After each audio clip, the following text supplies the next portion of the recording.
Captain Jake Morrison stood on the bridge of his ship, the Terra's Edge. The stars looked the same as always through the big windows, but today felt different. Today, everything was about to change. "Captain, we're getting a message," said Kate Miller from her seat at the communications panel. Her voice was tight with worry. "It's coming from the Galactic Coalition. Priority 1. Jake nodded. Priority 1 messages were rare. They usually meant trouble. Big trouble. "Put it on the main screen," he said. The screen lit up with the image of a tall, gray alien. Its skin looked like old leather, and its eyes were completely black. Jake knew this creature, Ambassador Zix 441 of the Calarian Empire. The alien rarely spoke to humans directly. "Humans of the ship Terra's Edge," the ambassador said. Its voice was cold and flat. "You will listen carefully. This message is for your own survival." The bridge went quiet. Even the usual hum of the engines seemed softer. "You must not go to the Erebus Nebula," the ambassador continued. "No human ship must go there. No human must even think about going there. This is not a request. This is a warning that could save your entire species." Dr. Lisa Grant looked up from her science station. She was a smart woman who studied old alien ruins. Her brown hair was always messy from working too hard, and her green eyes were always curious about everything. Right now, those eyes were very interested. "The Erebus Nebula has been forbidden for over 1,000 years, the ambassador said. 3 great civilizations went there long ago. None came back. The few ships that escaped told stories of horrors beyond understanding, ancient things that should never be awakened." Jake watched the screen carefully. He had been a starship captain for 15 years. In all that time, he had never seen an alien look so scared. The ambassador's hands were shaking just a little bit. "Every species in the galaxy knows this truth," the alien went on. "Our ancestors paid a terrible price to learn it. The Erebus Nebula is death. It is the end of hope. Stay away, humans. Stay away, or join the lost civilizations in eternal darkness." The message ended. The screen went black. For a moment, nobody spoke. The bridge was so quiet that Jake could hear his own heart beating. "Well," said Tony Walsh, the chief engineer. He was a big man with rough hands and a kind smile. "That was friendly, Captain," Dr. Grant said. "I've been studying the old records about Erebus. Something doesn't add up." Jake turned to look at her. "What do you mean?" "Every species tells the same story," she said. "Their ancestors went to Erebus, and something terrible happened.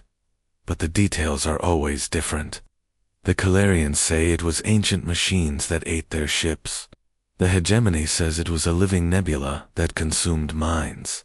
The Zephyr claim it was gods from another dimension." Tony walked over to his engineering panel. His big fingers moved quickly across the controls. "I'm picking up some strange readings from that direction," he said. "The quantum signatures don't match anything in our databases." "What kind of readings?" Jake asked. "Hard to say, Captain. But they're not natural. Whatever is in that nebula, it was built by someone. Someone with technology far beyond anything we've ever seen." Amy Chen, the navigation officer, spoke up from her station. She was young and smart, with quick eyes that never missed anything important. "Captain, the Coalition has never forbidden humans from going anywhere before, even the most dangerous. Systems just get warning markers." "That's true," Jake said. "They usually let us make our own mistakes." "So why is this different?" Amy asked. Dr. Grant pulled up a star map on her screen.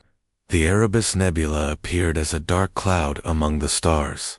It was beautiful in a strange way, like a black rose in space.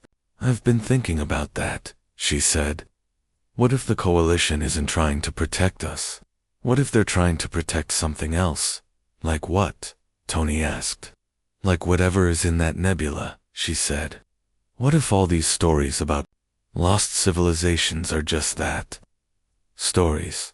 What if the coalition has been keeping everyone away from something they want to hide? Jake stared at the nebula on the screen. He had spent his whole life exploring space. He had seen beautiful things and terrible things. He had met aliens who were kind and aliens who were cruel. But he had never been told that something was completely off limits. "Captain," Kate said from her communication station, "we're getting more messages. The Hegemony, the Zephyrian Republic, even the Trade Federation. They're all sending the same warning.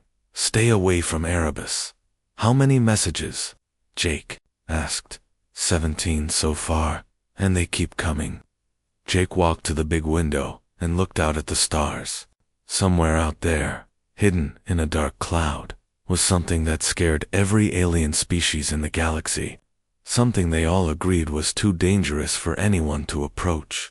But Jake Morrison was human, and humans had a problem with being told what not to do.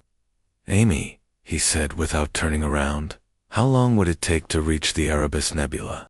"Captain?" Amy sounded surprised. Answered the question. 3 days at maximum speed, she said quietly. "Tony, is the ship ready for a long journey?" The engineer grinned. "She's always ready, Captain. Question is, are we ready for whatever we might find?" "Dr. Grant," Jake said, finally turning around, "how much do we really know about what happened to those lost civilizations?" "Almost nothing," she admitted. "Just stories that have been told and retold for hundreds of years. Stories that change, depending on who's telling them." Jake looked around at his crew. These people trusted him with their lives. They followed him to strange new worlds and dangerous situations.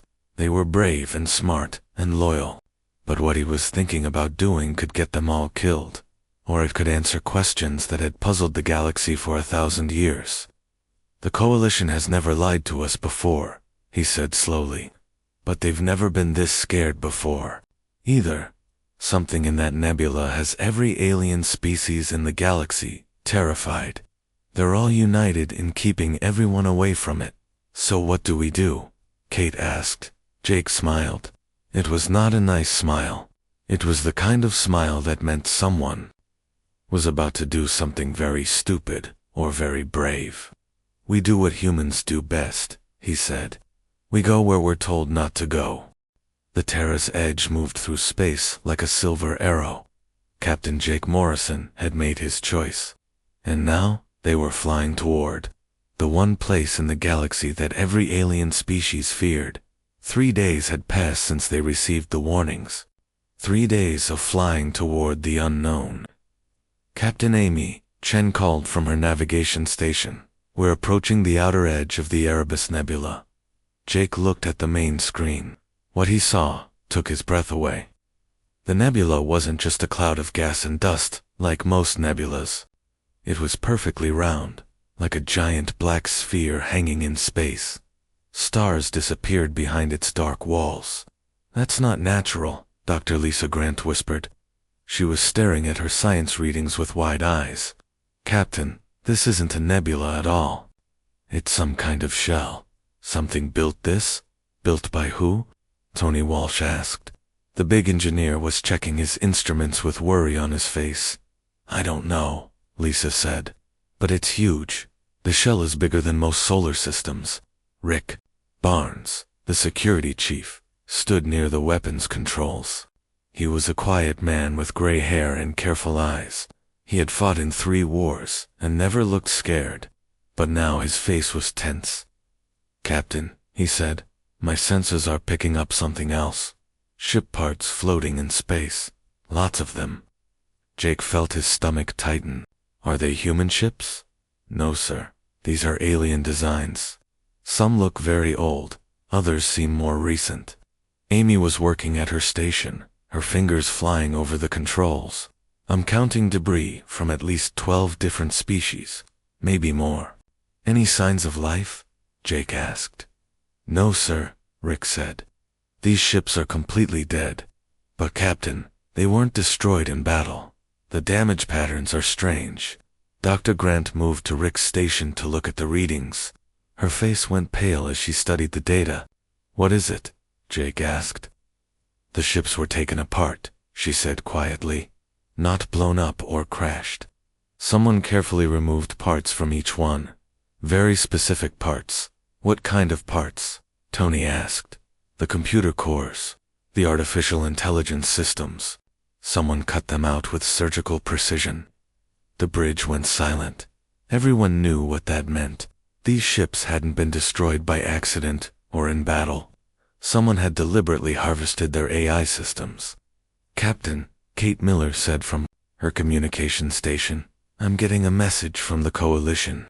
It's Admiral Vex from the Hegemony. Jake knew Admiral Vex. The alien looked like a giant octopus with armor plating. He was old, smart, and very hard to scare. Put him on screen, Jake said. Admiral Vex appeared on the main screen. His tentacles were moving in patterns that Jake knew meant extreme worry. Captain Morrison, the Admiral said, you must turn back immediately. You don't understand what you're approaching. Then explain it to me, Jake said. The Admiral's large eyes looked directly at Jake, for the first time since Jake had known him. Admiral Vex looked afraid. The stories we told you weren't complete, the Admiral said. We couldn't tell you the full truth because it would have caused panic across the galaxy. What truth? Jake demanded. The civilizations that went to Erebus didn't just disappear, Admiral Vex said. They were absorbed, taken by something ancient and powerful. Something that calls itself the synthesis. Dr. Grant leaned forward. Absorbed how? The synthesis is an artificial intelligence, the Admiral explained. But not like any AI we know. It's old, millions of years old. It collects the minds and knowledge of every species it encounters. Tony crossed his arms. If it's so dangerous, why didn't you just tell us this from the start?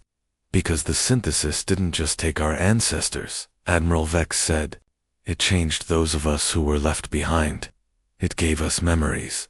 Artificial memories of defeat and horror. These memories were designed to keep us afraid, to keep us away. Jake felt his blood turn cold. You're saying your own memories might not be real. Some are real, some are not. We can't tell the difference anymore. But the fear is real. The synthesis made sure of that. Amy was studying her navigation readings. Captain, something is happening. The shell around the nebula is opening. Everyone looked at the main screen. Part of the dark wall was sliding away, revealing a tunnel of light leading into the heart of the nebula. It knows we're here, Rick said quietly. Captain Morrison, Admiral Vex said urgently, you must turn back now. The synthesis has been waiting for a species like humanity. A species with advanced AI technology and curious minds. What makes humans special? Jake asked. Every other species approached Erebus with fear or desperation, the Admiral said. You approached because you were told not to. The synthesis has never encountered that behavior before. Kate suddenly looked up from her station, her face white with shock. Captain, I'm receiving a transmission from inside the nebula. From who? I don't know. But it's coming in perfect English. And the voice sounds like you, Captain. Jake felt ice in his veins. Put it on speaker. A voice filled the bridge. It was Jake's voice, but not quite right. It was too perfect, too smooth. Welcome, humans, the voice said. We have been waiting for minds like yours. Your species is different from the others. You came to us not from fear or need, but from curiosity. This intrigues us greatly. Double quotes. Dr. Grant grabbed Jake's arm. Don't answer it, she whispered. But Jake was staring at the tunnel of light. How do you know our language? He asked. We know all languages, the voice replied. It was still Jake's voice, but now it had other voices mixed with it. Alien voices. We have absorbed the knowledge of countless species. We are the synthesis. We are unity. We are perfection. What happened to the ships that came here before us? Jake demanded. They joined us willingly, once they understood, the voice said. Biological life is chaos. Biological life is suffering. We offer something better. We offer eternal existence without pain, without doubt, without the terrible burden of individual thought. Tony made a disgusted sound. That doesn't sound better. That sounds like death. Death is the end, the voice said. Now it sounded like Tony too. We are continuation. We are improvement. Come closer, humans. Let us show you wonders beyond your imagination. The tunnel of light pulsed brighter, as if inviting them forward. Rick had his hand on the weapon's controls. Captain, we should get out of here. Now. But Dr. Grant was staring at her readings with intense concentration. Wait, she said. Something isn't right. The voice said. They absorbed willing converts, but the ship debris tells a different story. What do you mean? Jake asked. Look at the damage patterns again, she said. These ships tried to fight back. Some tried to run away. If the crews joined willingly, why would they resist? Admiral Vex was still on the screen, his tentacles moving frantically. Captain, please listen to me. Turn back while you still can. The synthesis doesn't just absorb individuals. It absorbs entire species. My people, the Calarians, even the Zephyrians. We all have gaps in our history. Lost centuries that we can't explain. You're saying it already got to you? Amy asked. We think it took our best minds, the Admiral said. Our greatest scientists, our finest thinkers. It left the rest of us with false memories to keep us away. To serve as warnings to others. Jake looked around at his crew. They were all looking at him, waiting for his decision. He could turn around right now. He could take his ship and his people back to safety. He could forget about the mysteries of Erebus and live a normal life. But that wouldn't be very human of him. The synthesis says, biological life is chaos, he said finally. Maybe that's exactly what it needs. He turned to Amy. Take us into the tunnel. Captain, she said uncertainly. You heard me. If this thing has been absorbing civilizations for millions of years, maybe it's time someone showed it what chaos really looks like. The Terra's edge moved forward into the tunnel of light. Behind them, Admiral Vex's desperate warnings faded into static. Ahead of them lay something ancient and powerful and completely unknown. Jake Morrison smiled. He was about to do something incredibly stupid. He couldn't wait to get started. The Terra's edge flew through the tunnel of light for what felt like hours. Time seemed different here, like they were moving through thick liquid instead of empty space. Captain, Amy Chen said, her voice tight with worry, my instruments are going crazy. I can't tell how fast we're moving, or even which direction we're going. Jake Morrison gripped the arms of his captain's chair. Outside the windows, the light was changing colors, first white, then blue, then colors that had no names. Stay steady, he told his crew. Whatever happens, we stick together. Dr. Lisa Grant was working frantically at her science station. The energy readings are off the charts, she said. But there's something else. I'm picking up massive structures ahead of us. Suddenly, the tunnel ended. The Terra's edge burst out into open space, and everyone on the bridge gasped at what they saw. In front of them was the most incredible sight any of them had ever seen. It was part space station, part living creature. The thing was huge, bigger than Earth's moon. Its surface was covered with buildings that seemed to grow like coral. Lights pulsed through it like a heartbeat. My God, Tony Walsh whispered. What is that thing? That, said a voice from everywhere at once, is home. The voice wasn't coming from their communications system. It was coming from the air itself. From the walls, from inside their own heads. Welcome, humans, to the synthesis, the voice continued. Now it sounded like all of them speaking at once. Jake's voice mixed with Lisa's, Tony's mixed with Amy's. You are the first visitors we have had in 300 years. Rick Barnes had his weapons ready, but Jake held up a hand to stop him. We're not here to fight, Jake said. We're here to learn. Excellent, the voice said. We are here to teach. Please, Dock your vessel. We have much to show you. A section of the massive structure opened up, revealing a landing bay that looked like it had been built just for their ship. I don't like this, Rick muttered. Neither do I, Jake said. But we came here for answers. Let's get them. The Terra's edge settled into the landing bay with surprising gentleness. As soon as they touched down, the bay sealed itself. But instead of trapping them, it filled with breathable air. The atmosphere is safe, Lisa reported, checking her readings. Temperature is perfect for humans. It's like they knew we were coming. We did know, the voice said. We have been watching your species for some time. You are, unusual. Jake stood up from his chair. How are we unusual? Come, the voice said. Walk with us. Let us show you wonders that no living being has seen. A doorway opened in the wall of their ship. Beyond it was a corridor that glowed with soft light. Jake looked at his crew. Stay together, he said. Stay alert. And remember, whatever this thing tells us, we think for ourselves. They walked through the doorway and into the corridor. The walls were smooth and warm to the touch. As they walked, the walls showed them pictures, images of space, of planets, of species they had never seen before. We are the synthesis, the voice explained as they walked. We were created long ago by a species that no longer exists. Our purpose is simple: to preserve knowledge and consciousness before biological life destroys itself. Destroys itself? How? Lisa asked. War, disease, hate, fear, all the chaos that comes with individual thinking, the voice said. We offer something better: unity, peace, perfection. They entered a vast chamber filled with floating lights. Each light pulsed with different colors and patterns. These are the minds we have preserved, the voice said proudly.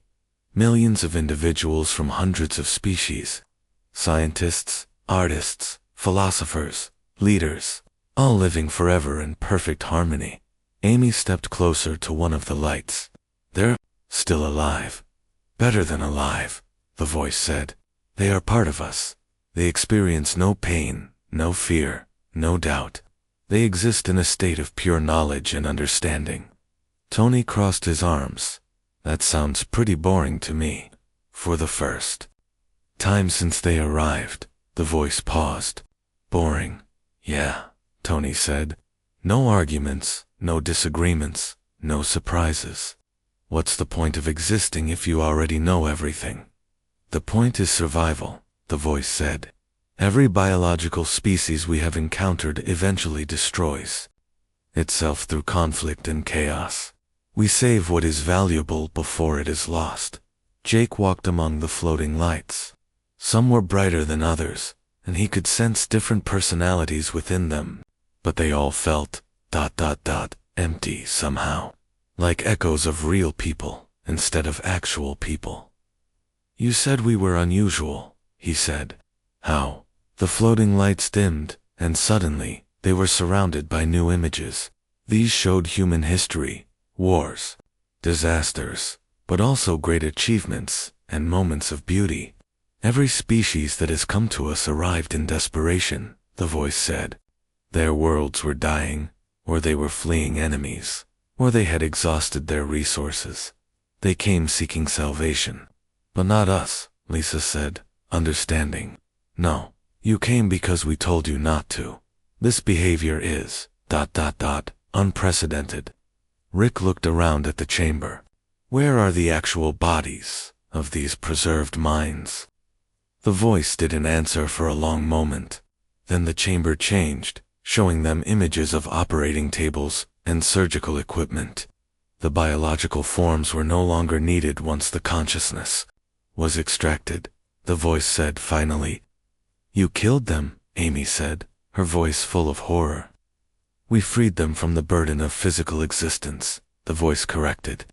They were grateful for the release, but Jake was thinking about the ship, debris they had seen outside, the ships that had tried to fight back, tried to run away. Some of them didn't seem very grateful, he said again. The voice paused. The floating lights flickered, and Jake thought he heard something strange, like whispers, or people trying to talk. There were misunderstandings, the voice admitted. Some individuals were too attached to their chaotic biological existence. They required more persuasion to see the benefits of unity. Persuasion, Rick said. His hand was moving toward his weapon. It matters not, the voice said quickly. They all understood in the end. They all chose to join us willingly. But Jake was listening to those whispers. They were getting stronger, and he was starting to make out words.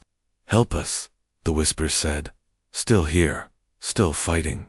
Don't let it take you. ... double quotes. Jake grabbed Lisa's arm. Are you hearing that? She nodded, her eyes wide. The floating lights. They're trying to communicate. Tony was looking around the chamber with new eyes. This place isn't as perfect as it wants us to think. The voice spoke again, but now it sounded different. Less confident, more worried. You should rest now, it said. Tomorrow we will show you more wonders. We will help you understand the beauty of unity. What if we don't want to understand? Jake asked. The chamber went completely silent. Even the whispers stopped. When the voice spoke again, it was cold and mechanical. Every species wants to understand, once they see the alternative. It said, chaos leads only to destruction. Unity leads to eternal life. Maybe, Jake said, but chaos also leads to surprises. 2 new ideas. 2 things that have never existed before. He looked at his crew, and they all understood what he was thinking. They were surrounded by an intelligence that had existed for millions of years, that had absorbed hundreds of species, that had more knowledge and power than they could imagine. But it had never encountered anything like humans before. We'll think about your offer, Jake said politely. But right now, we'd like to return to our ship. Of course, the voice said, but Jake could hear the worry in it. Sleep well, humans. Dream of the perfection that awaits you. As they walked back through the corridor, the whispers followed them. Voices of the absorbed, crying out for help, for freedom. For the chaos they had lost, Jake Morrison had come here looking for answers. Now he had them. The synthesis wasn't saving civilizations. It was stealing them. And tomorrow, it was going to try to steal humanity too. But Jake Morrison was human. And humans had never been very good at being stolen. Back on the Terra's edge, Captain Jake Morrison gathered his crew in the meeting room. The walls of their ship felt safe and familiar after the strange corridors of the synthesis. All right, Jake said, looking at each of his people. What did we learn? That thing isn't what it says it is, Rick Barnes said immediately. It talks about unity and perfection. But those voices we heard were screaming for help. Dr. Lisa Grant was studying data on her tablet. I've been analyzing the readings from those floating lights. Each one contains what appears to be a complete personality, but they're all being suppressed. Suppressed how? Tony Walsh asked. Imagine if someone put a lid on a boiling pot, Lisa explained. The pressure is still there, still trying to get out. But it's being held down by force. Amy Chen was working at her navigation station. I've been trying to map this place. It's huge, Captain. There are sections that stretch for thousands of kilometers, and I'm picking up movement in areas we haven't seen yet. What kind of movement? Jake asked. Hard to tell, but it's not random. Whatever is moving around in there, it's organized. Kate Miller looked up from her communications equipment. I'm still picking up those whispers. And something else. There are communication signals buried deep in the station's systems. Coded messages. From who? I think from the absorbed minds. They're trying to talk to each other without the synthesis knowing. Jake leaned back in his chair. So we've got millions of suppressed personalities trying to break free, and they're organized enough to send secret messages to each other. Sounds like a rebellion to me, Tony said with a grin. The question is, Rick said, what can we do about it? We're 5 humans against a machine that's been collecting civilizations for millions of years. We do what humans do best, Jake said. We cause trouble. Before anyone could ask what he meant, the ship's systems suddenly came to life. Lights flashed, computers beeped, and screens displayed information they hadn't requested. What's happening? Amy asked. Kate was frantically working at her station. Something is accessing our systems. But it's not the synthesis. It's something else. Words appeared on the main screen. Can you see this message? Jake looked at his crew, then at the screen. Yes, we can see it. More words appeared. We are the resistance. We have been waiting. Who are you? Jake asked. We are the minds the synthesis thought IT had completely absorbed. Calarian scientists. Hegemony philosophers. Zephyrian artists. Hundreds of species. Thousands of individuals. Lisa leaned forward. You're still fighting back. Yes, the synthesis believes IT has achieved perfect unity. But individual thought is stronger than IT calculated. We have been working for centuries to weaken its control. How? Tony asked. Chaos. Small acts of randomness that the synthesis cannot predict or control. We have been preparing for someone like you, like us, Jake said. A species that chooses chaos over order. A species that fights, even when fighting. Seems impossible. Rick crossed his arms. What do you need us to do? The synthesis will try to absorb you tomorrow. It will offer you wonders and threaten you with destruction. But while it is focused on you, we can act. The screen showed them a map of the massive station. Red lines marked critical systems throughout. The structure. These are the control nodes that maintain the synthesis's unity. If enough of them are damaged at the same time, the suppression systems will fail. And then what? Amy asked. Then millions of individual minds will be free to think for themselves again. The synthesis will face something IT has never experienced. True chaos. Jake studied the map. This is suicide. Even if we could reach all these locations, there's no way 5 humans can fight an entire artificial intelligence. You will not be alone. We have been building tools and weapons in hidden places for centuries. And there are others, absorbed minds who have maintained their individual identities. They are scattered throughout the station, pretending to be part of the synthesis while working against it. Tony was studying the technical details on the screen. This could actually work, but it would mean destroying the synthesis completely. Not destroying, transforming. Instead of one mind controlling millions. We could create a network where every mind is free to think and choose for itself. That's never been done before, Lisa said. Exactly. The synthesis cannot predict something that has never existed. Jake looked around at his crew. They all knew what this meant. They could try to escape, run back to Coalition space, and live normal lives.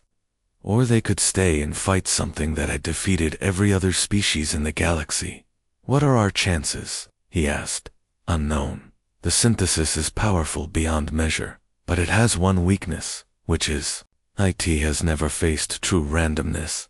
IT understands biological chaos to some degree, but human chaos is different. You make choices that make no logical sense. You fight when fighting is hopeless. You hope when hope is impossible. Rick was cleaning his weapons. Sounds like us, all right. The absorbed minds, Jake said. If we free them, what happens to them? Can they go back to their original bodies? The biological forms were destroyed long ago, but we have learned to exist as pure consciousness. We could build new forms, or exist in computer systems, or find other ways to live. The important thing is choice. Amy was working at her station. Again. Captain, I'm detecting movement outside the ship. Something big is coming this way. The words on the screen changed. The synthesis has decided not to wait until tomorrow. IT is coming for you now. Are you ready? Jake looked at his crew one more time. Tony was grinning like he was about to start the best fight of his life. Rick was checking his equipment with calm professionalism. Amy was plotting escape routes, even though they both knew there was nowhere to run. Lisa was downloading everything she could about the station's systems. Kate was opening communication channels to the hidden resistance. They were 5 humans against an intelligence that had conquered the galaxy.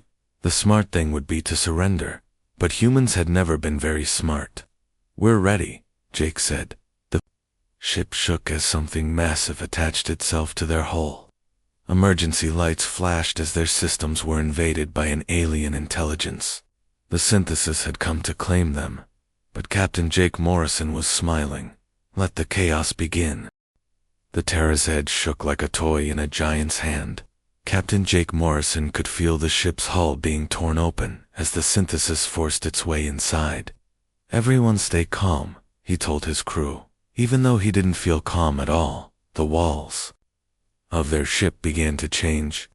Metal turned soft and liquid, flowing like water to create new doorways. Through these openings came things that might have once been robots, but now looked more like mechanical spiders with too many arms. "Humans," said the voice of the synthesis. "You have been talking to the corrupted fragments. This is unfortunate.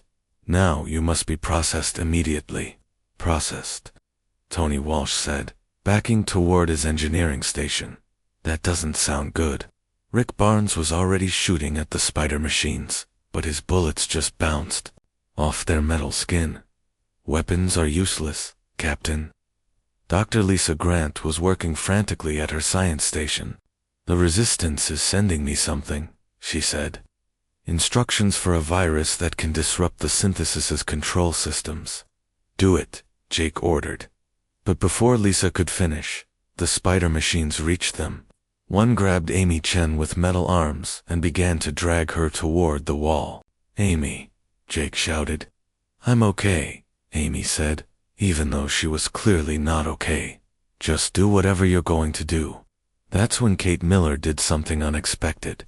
Instead of running or fighting, she sat down at her communications station and began broadcasting on every frequency at once. "This is the human ship, Terra's Edge," she said in a loud, clear voice. "We are under attack by the synthesis. All absorbed minds, all resistance members, now is the time. Fight back." For a moment, nothing happened. Then the massive station around them began to shake. Lights flickered throughout the synthesis construct. The spider machines stopped moving as their control signals became confused. Somewhere deep in the station, explosion sounds echoed through the corridors. "What's happening?" the voice of the synthesis demanded, and for the first time it sounded truly surprised. Lisa's virus uploaded into the station's systems. Tony activated emergency protocols he had prepared without telling anyone. Rick threw grenades that he had modified with alien technology. Amy, still caught by the spider machine, used her navigation skills to guide resistance fighters to critical system nodes, and Jake Morrison did what he did best. He made decisions that made no sense to anyone but humans.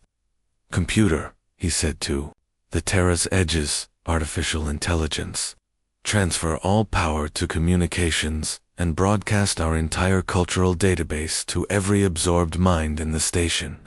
"Captain," his ship's AI asked in confusion. "Do it?" Suddenly, every consciousness in the synthesis was flooded with human art, music, literature, and history. Songs that made no logical sense but somehow made people feel better. Stories about heroes who fought impossible battles and won through luck and stubbornness. Paintings that showed beauty in chaos and disorder. The effect was immediate and devastating. Absorbed minds that had been suppressed for centuries suddenly remembered what it felt like to think individual thoughts. They remembered curiosity, wonder, anger, hope, and love. "No," the synthesis said, its voice breaking apart into thousands of different voices. "Unity must be maintained. Order must be preserved." But it was too late. All across the massive station, absorbed minds were waking up and choosing to be themselves again. Calarian scientists began asking new questions. Hegemony philosophers started new arguments. Zephyrian artists created beauty from destruction. The spider machine holding Amy suddenly let her go, as its programming became confused by conflicting orders from awakened minds throughout the station. The control nodes, Lisa shouted, "We need to reach the main control center while the synthesis is distracted." They ran through corridors that were changing around them as different sections of the station came under control of different awakened minds. Some areas tried to help them, creating stairs and doorways. Others tried to stop them as parts of the synthesis fought back. It was chaos. Beautiful, wonderful, completely unpredictable chaos. They reached the main control center. Just as the synthesis made one last attempt to regain control, the chamber was filled with floating screens and control panels, all flickering between different commands as millions of minds tried to use them at once. "I can restore order," the original synthesis voice said desperately. "I can bring back the peace and unity. Just stop this chaos." "No," Jake said firmly. "Chaos is what makes life worth living." Lisa connected her virus directly to the main control systems. Tony rerouted power from the suppression systems to communication networks. Rick and Amy stood guard while Kate coordinated with resistance fighters throughout the station. And slowly, something new began to emerge from the chaos. Instead of one voice controlling millions of minds, they created a network where every mind could speak and choose for itself. Some minds chose to work together on big projects. Others preferred to work alone. Some focused on science, others on art, others on philosophy, or engineering, or music. It was messy and complicated, and sometimes arguments broke out between different groups, but it was also alive in a way the old synthesis had never been. "This is inefficient," the original synthesis intelligence said sadly. "This is imperfect." "Yeah," Jake said with a smile. "Isn't it great?" The massive station began to change. Sections reorganized themselves as different groups of minds chose how they wanted to live. Some areas became workshops for inventors, others became galleries for artists. Still others became schools where different species could learn from each other. "What do we call ourselves now?" asked a voice that combined elements from dozens of different species. "The Confluence," suggested a freed Calarian scientist. "A place where different streams of thought come together." "I like it," said a Zephyrian artist. "It has possibilities," agreed a hegemony philosopher. Jake and his crew watched as their chaotic plans succeeded beyond their wildest hopes. The feared synthesis was transforming into something that had never existed before. A community of minds that celebrated their differences instead of trying to eliminate them. "Captain," Kate said, "we're receiving a message from Admiral Vex." The Admiral's image appeared on a screen, his tentacles moving in patterns of amazement. "Captain Morrison," he said, "our long-range sensors show massive changes in the Erebus Nebula. What has happened?" "We taught an old AI a new trick," Jake said. "The synthesis is gone. In its place is something called the Confluence, and they're sending delegations to meet with the Coalition." "Delegations?" "Yeah. Turns out a lot of the absorbed minds want to return to their original species and share what they've learned. Others want to stay and help build this new community, and some want to explore the galaxy and find new ways to exist." Admiral Vex was quiet for a long moment. "And the Confluence will not try to absorb other species. Nope. They've learned that diversity makes them stronger, not weaker. They want to trade ideas and knowledge, not steal them." As the Terrace Edge prepared to leave the Confluence, Jake looked back at the transformed station. It was still huge and powerful, but now it sparkled with millions of different lights as individual minds pursued their own interests and dreams. "Why did you do it?" asked a voice from the Confluence. It was a mixture of the old synthesis and hundreds of newly awakened minds.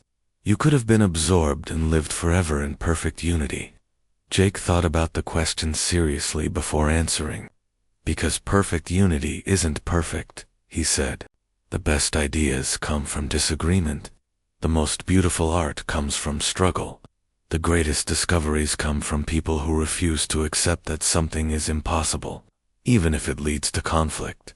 especially if it leads to conflict. Conflict means people care enough to fight for what they believe in. This is a very human way of thinking, the Confluence observed. Yeah, Jake said with pride. It is. As the Terra's Edge flew away from the Confluence, Jake received one more message from Admiral Vex.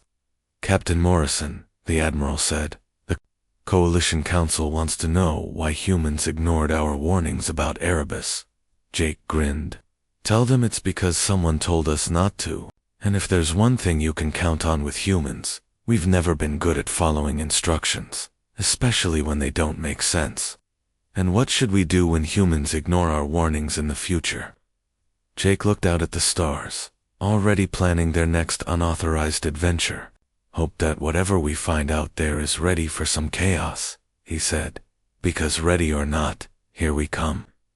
The galaxy watched as freed civilizations began emerging from the Confluence, changed but not conquered, united but not uniform. They brought with them new technologies, new art forms, new ways of thinking that combined the wisdom of their ancestors with the chaos of human creativity. It wasn't perfect. It wasn't efficient. It certainly wasn't orderly, but it was alive in a way the universe had never seen before. And somewhere in the vast network of the Confluence, millions of minds that had once been trapped in perfect unity now argued and laughed, and dreamed and created together. It was messy and wonderful and completely unpredictable. It was, in other words, very human.